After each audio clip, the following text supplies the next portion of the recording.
26वीं तरमीम की जो बरक़ात है ना वो जारी हैं। कुछ लोगों के ऊपर नवाज़शात का सिलसिला भी उसका हुआ और आज सुप्रीम कोर्ट में नए या इजाफी जजेस की तैनातियों का जो अमल था वो मुकम्मल कर लिया गया और नए जजेस ने हल्फ उठा लिया है। सुप्रीम कोर्ट में भी हल्फ हुआ, ऐवान सदर में भी हुआ। चीफ जस्टिस याह्या अफरीदी ने जो नए जजेस हैं उनसे हल्फ लिया।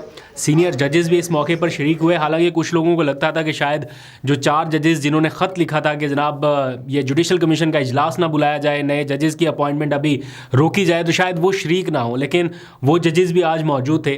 तो बहुत सारे सहाफ़ी जो सुप्रीम कोर्ट को कवर करते हैं ना वो ज़्यादातर आज जजेस की बॉडी लैंग्वेज ही जज करते रहे हैं, क्योंकि एक तो ओपन एयर में ये सारा कुछ हो रहा था, वो हॉल में नहीं था, तो ज़्यादा ज़रा मौका मिल गया जर्नलिस्ट को भी कि क्लोज जा सके, जजेस की बॉडी लैंग्वेज या उनसे ऑफ द रिकॉर्ड गुफ्तगू कर सके। तो जो मेन हाईलाइट थी आज के दिन की इस इवेंट की वो मंसूर अली शाह साहब की गैर रस्मी गुफ्तगू थी, जब सहाफ़ी उनसे बैक टू बैक क्वेश्चंस करे जा रहे थे, एक के बाद एक, तो कुछ थोड़ी सी उनकी ऑफ द रिकॉर्ड गुफ्तगू जो है वो बाहर आई है।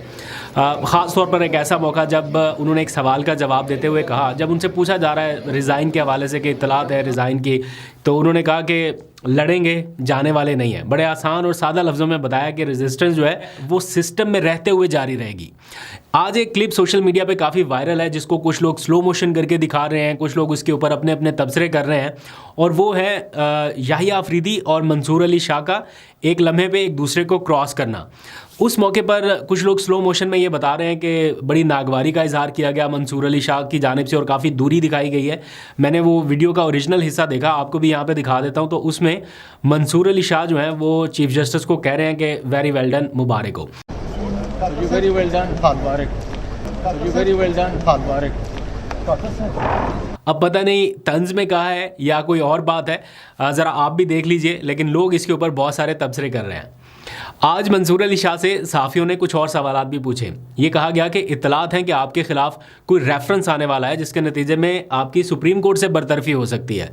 तो उन्होंने कहा जब रेफरेंस आएगा तब देखा जाएगा, जब हमने कुछ गलत किया ही नहीं है तो रेफरेंस से डरना क्यों, अल्लाह मालिक है।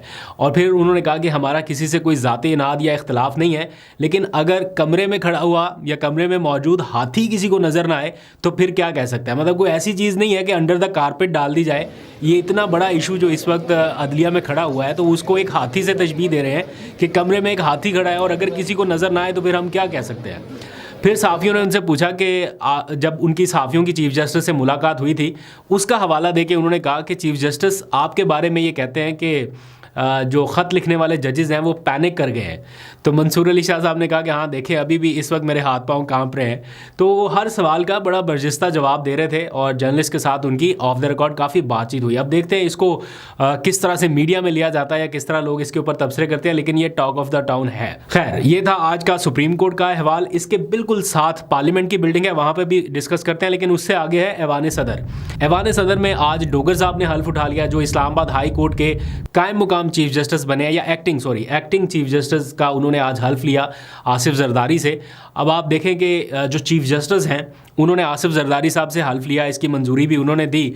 अब जरदारी साहब जब चाहें चीफ जस्टिस साहब को वापस भी भेज सकते हैं, इतनी उनके पास पावर है 26वीं तरमीम के तहत। तो जब एग्जेक्टिव के पास इस किस्म की पावर हो तो जुडिशरी किस तरह से काम कर सकती है इसका अंदाज़ा आपको बहुत अच्छे से हो जाना चाहिए। खबर यह है कि इमरान खान एक चौथा ख़त भी लिखने वाले हैं। अभी तो उनकी हैट्रिक हुई है ना, 3 ख़त उन्होंने लिख दिया और उनको ये लग रहा है कि उनके ख़तों के नतीजे में वो अचीव कर पा रहे हैं जो वो चाहते हैं और इसका एक इंटरनेशनली भी बड़ा इम्पैक्ट आ रहा है। और अभी आपने हालिया पिछले कुछ 40-48 घंटों में कुछ डेवलपमेंट्स इस हवाले से देखी भी है।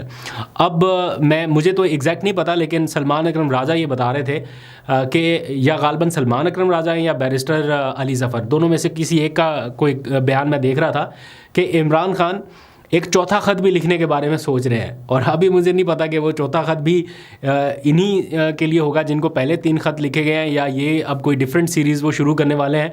बट ये जो लेटर वॉरफेयर है ना, ये एक इंटेंस सिचुएशन इख्तियार करती जा रही है, इसको वो बहुत ज़्यादा डिस्कशन हो रही है।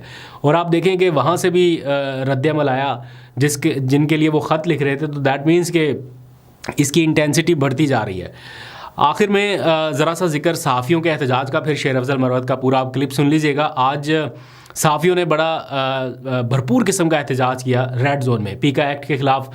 PFUJ के ज़रिए तमाम ये सारी मश्क जो है वो जारी है पिछले कई दिनों से, और आज एक मैसिव प्रोटेस्ट था। हमने देखे कुछ विजुअल्स, और दिलचस्प बात ये है कि ये सिर्फ अब जर्नलिस्ट ही नहीं रह गए, इनमें वो लोग भी अब शामिल हो गए हैं जो डिजिटल जर्नलिज़म कर रहे हैं, यानी जिनके अपने अपने डिजिटल प्लेटफॉर्म्स हैं और वो भी आप तक बहुत सारी खबरें पहुंचा रहे हैं। अब वो लोग भी इस प्रोटेस्ट में शामिल हो गए। एक दोस्त है हमारे, उन्होंने एक बड़ा मज़े का क्लिप बनाया, मुझे समझ नहीं आई इतनी ज़्यादा लेकिन उनका क्लिप इतना फ़नी था, मैंने सोचा इसको इंक्लूड करते हैं। तो आप लोग बताइए कि क्या कहना चाह रहे हैं, लेकिन मुझे पता चल गया कि प्रोटेस्ट ही रिकॉर्ड करा रहे हैं। तो ये क्लिप सुनिए, इसके बाद फिर शेर अफजल मरवत की आप पूरी गुफ्तगू सुन सकते हैं। मुझे दीजिए इजाज़त, अल्लाह हाफिज़। लम टींग टींग लम टांग टांग लम टांग टपक के पीका साफियों की जबान बंदी, एक काला कानून, पीका पीका